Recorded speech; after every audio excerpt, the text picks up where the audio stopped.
1975년 4월 30일 월맹 탱크가 대통령궁을 점령했다.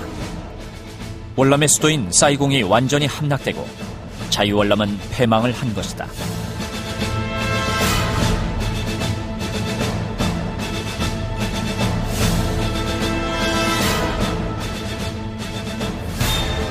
국가의 패망으로 인해 월남 국민들은 상상할 수 없는 시련과 고통을 감내해야만 했다.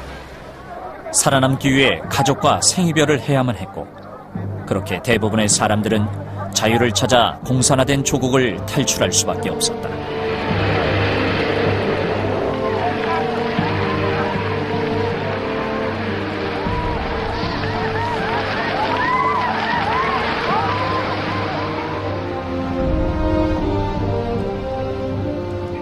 베트남의 국호는 베트남 사회주의 공화국으로 바뀌었다. 국기와 수도도 북부 베트남의 것으로 결정되었다. 공산화된 베트남 정부가 제일 먼저 한 일은 무자비한 정치적 숙청이었다.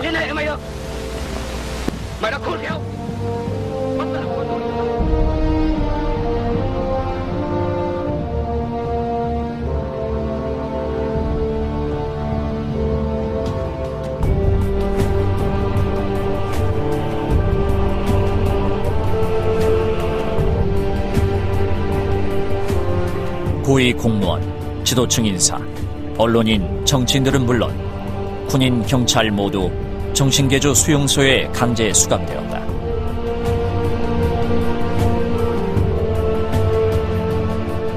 교도소, 월남군 부대시설 등을 개조한 이곳에서 1980년대 중반까지 최소 100만 명이 넘는 무고한 사람들이 사상개조를 명목으로 처형당하거나 숙청당했다. 특히 월남 정부 하에서 반정부, 반체제 운동에 앞장섰거나 월맹에 적극 협조했던 교수, 종교인, 학생, 민주 인사들조차 예외 없이 처형되거나 투옥되었다.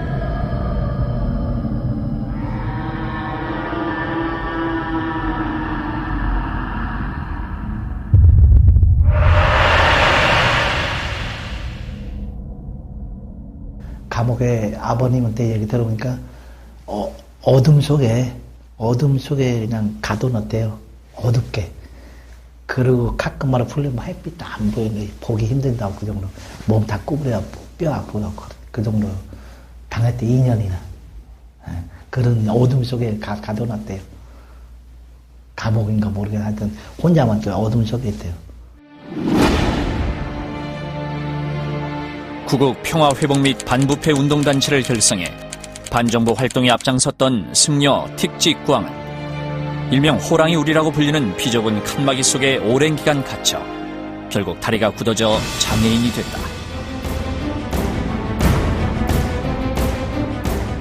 천주교 사제들과 신도들의 반전투쟁을 유도하며 정보 방첩기관 무력화에 앞장섰던 찬틴 신부 또한 감옥살이를 면치 못했다. 다른 반정부 지도자들도 강제 수감되어 머리를 강제 삭발시켜 머리털을 물에 타 마시게 하는 등 각종 고문을 피할 수 없었다.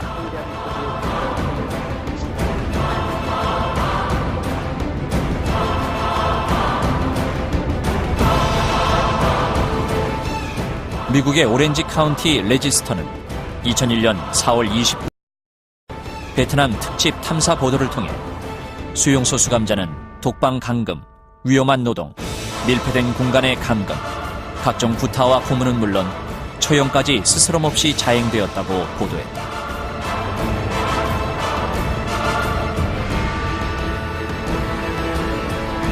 오렌지 카운티는 이 보도를 통해 정신개조 수용소에는 100만 명 정도의 사람들이 공식 절차 없이 강제 투옥되었고 수용소에서 적어도 16만 5천 명 이상이 처형당하거나 죽임을 당했다고 보도했다. 또 수천 명이 대나무 죽창에 찔리고 독성 화학물질을 주사 맞는 등 다양한 학대와 고문을 당했으며 미국 국무부의 발표 자료를 인용해 17년을 투옥당한 수감자도 있었다고 보도했다. 이 신문은 적어도 이러한 수용소가 150여 개 이상 운영되었으며 남베트남 세 가구 중 한 가구의 친인척은 이 수용소에 수감되었다고 보도했다. 공산주의는 역시 공산주의다. 일단 통일이 끝난 다음에는 이제 쓸모없는 사람들이라고 이렇게 생각했는데 그렇다고 해서 그걸 무조건 다 죽일 수는 없지 않습니까? 그러니까 승려 또는 무슨 신부 이런 사람들 또 운동권 학생들 굉장히 많이 자기들 공산화하는데 도움을 준 사람들이지만 이 사람들에 대해서 1차적으로 강력한 통제를 했단 말이야. 그러니까 자기들 뭐 배설도 주고 굉장히 대우를 해줄 줄 알았는데 그걸 안 하니까 거기서 반발을 일으키는 놈은 숙청해버리고 응? 좀 긴가민가 하는 놈은 그 수용소에 넣어서 교육시키고. 월맹은 정치적 탄압에 이어 사회 곳곳에 손과 발을 묶었다. 공산화에 장애가 된다는 명분으로 기본적 인권을 철저히 탄압했다. 먼저 언론 출판의 자유를 박탈하고 집회 결사의 자유를 철저히 제한했다. 종교의 자유 또한 허락하지 않았다. 종교단체를 모든 사회단체의 상위 조직인 베트남 조국전선 산하에 강제로 편입시키고 종교계의 신문과 잡지 발간을 정지시키는 등 사회활동을 금지시켰다. 그리고 이에 항의하는 종교 지도자들은 줄줄이 체포, 구금되었다. 또한 변방의 신경제 지역으로 230만 명이 강제 이주되어 밀림 늪지대에서 굶주림과 질병, 착취로부터 고통을 겪어야 했다.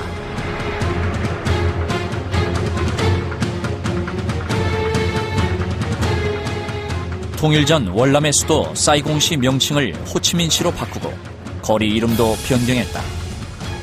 과거 남부사회의 흔적을 지우기 위해 월맹 혁명가들과 관련 있는 이름으로 대체한 것이다.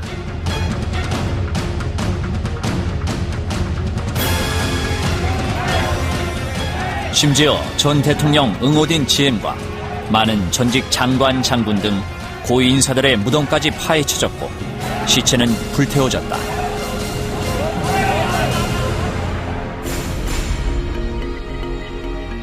또한 자유시장 경제 체제를 해체하고 공산 사회주의식 통제 경제로 강제 전환했다. 먼저 500대 1로 화폐 개혁을 단행하여 개인이 쌓아올린 모든 재산을 몰수했다.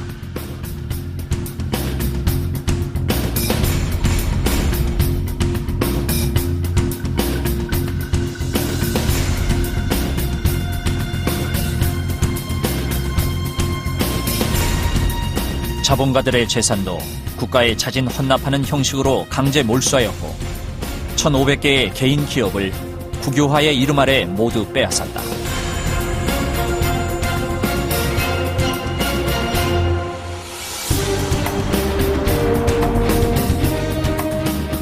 농민들의 토지는 물론 농기계, 가축까지 몰수하여 집단 농장화하고 공동생산 배급제로 강제 전환했다.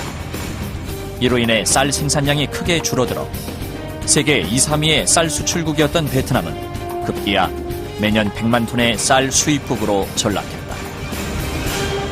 우선 사회주의 체제로 농업을 재편하려고 하는 농업 집체화를 이제 추구를 하는데 그래서 농업 생산량을 감소시키고 그래서 1970년대 말에 가면은 식량 문제가 굉장히 컸습니다.